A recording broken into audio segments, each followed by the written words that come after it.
yung ating sawan ba. Nalagyan itong minta, daunings, mga 1 teaspoon lang. Sibuyas, mga kalayo ng skyflex, dinurog natin yan.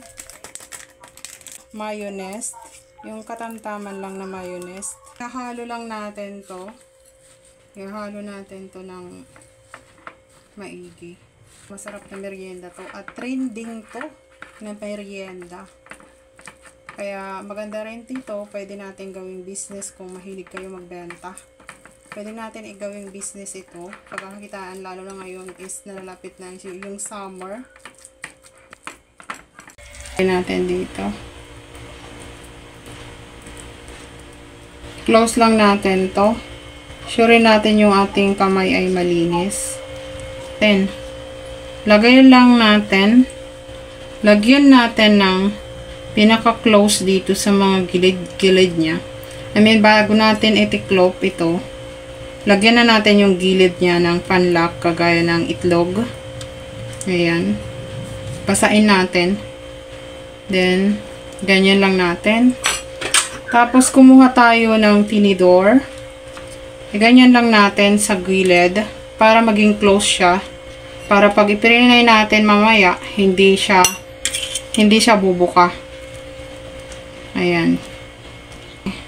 Ito ay gagamit tayo ng itlog ito na binatil ko. Natin dito sa breadcrumbs. Kailangan na gagamitin natin, may dampi natin. Tinlam natin lahat. Ito, ready to fry na yan. Lang tayo ng cooking oil. Kailangan madami tayong cooking oil. Bagong cooking oil yan. Yung ating mantika kasing init ang panahon.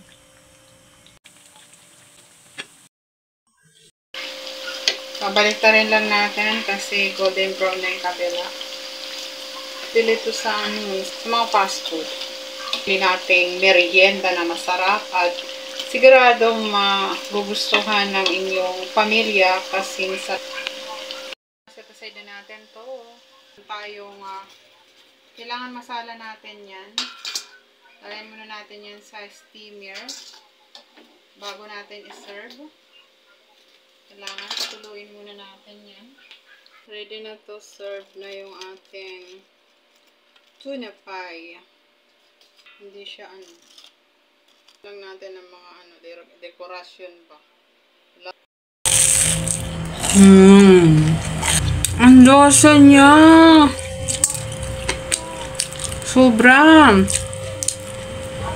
Di na kailangan ng sausawan ba? Legit, ang sarap niya. Delicious. Sarap.